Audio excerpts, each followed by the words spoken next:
Humanity is locked in an asymmetric conflict with the institutions of authority. The more powerful they get, the less capable we are. The more glory accrues to them, the more impoverished we become. The more riveting their spectacles, the more paltry our realities. The more stable their structures, the less stable our lives.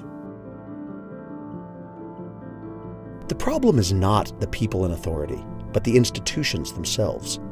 No matter who holds the reins, they produce the same petty indignities and power imbalances. It's not that they are broken, this is just what they do. No piecemeal reform could fix them. We have to rethink everything according to a different logic. To change anything, start everywhere. When a war goes on long enough, it becomes invisible. We no longer see how militarized our society has become. The borders, the security checkpoints, the ranking systems and disciplinary measures. Instead of power over our lives, we have the rule of authority. What's the difference between power and authority? The workers who perform the labor have power. The bosses who tell them what to do have authority. The tenants who maintain the building have power. The landlord, whose name is on the deed, has authority. Armies have power. Generals have authority. A river has power. A permit to build a dam grants authority. There's nothing oppressive about power itself. Many kinds of power can be liberating.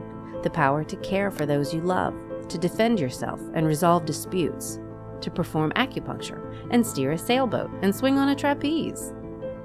There are ways to develop your abilities that increase others' freedom as well.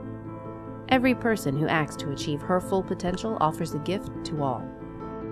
Authority over others, on the other hand, usurps their power, and what you can take from them, others will take from you.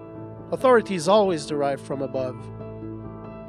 The soldier obeys the general, who answers to the president, who derives his authority from the Constitution.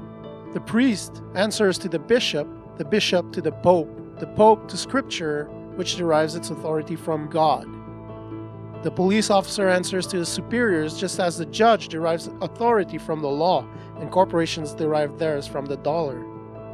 Manhood, whiteness, property, at the tops of all these pyramids, we don't even find tyrants, just social constructs, ghosts hypnotizing humanity.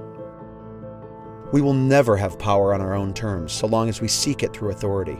In hierarchies, we only obtain power in return for obedience. Power and authority become so interlinked that we can barely distinguish them. Yet without freedom, power is worthless. Without authority, people have an incentive to work out conflicts, to earn each other's trust.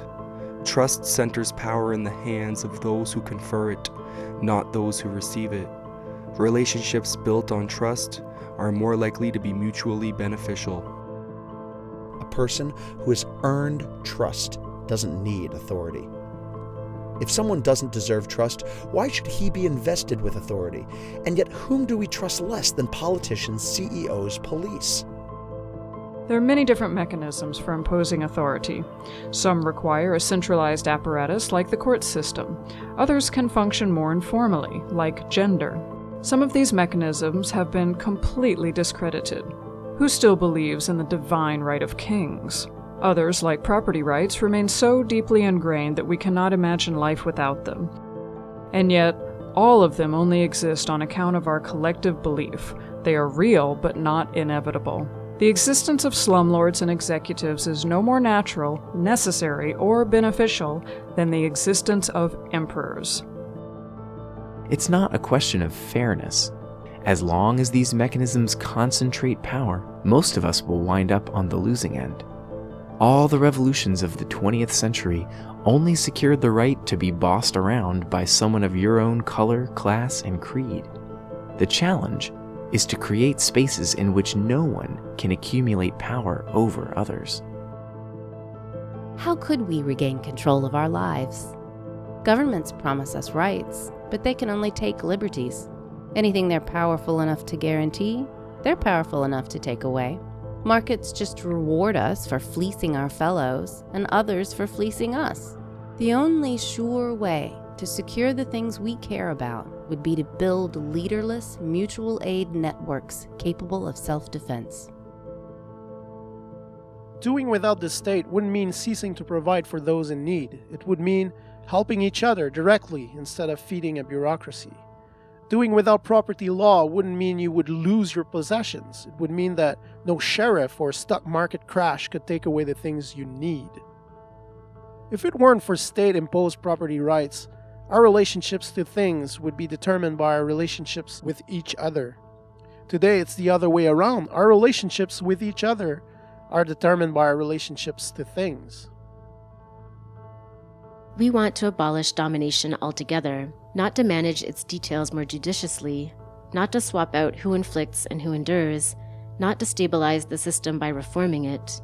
Rather than calling for more legitimate rules or rulers, let's find our own strength and learn to use it together. Even those who simply wish to exert leverage on the authorities must admit that the most effective way to do this is to develop the power to act autonomously. But it would be better still to set our own agenda on our own terms. Our wager is that in standing up for ourselves, we will find others who do the same, and our struggles will unlock new possibilities for our lives. Win or lose, this path offers the richest experiences and relationships that are possible today. In a world ruled by petty despots, it produces heroes. In a time of predictable routines, it inspires adventures. In the face of the humiliations of modern life, it offers us our dignity. To change everything, start anywhere. If any of this resonates with you, you may be an anarchist.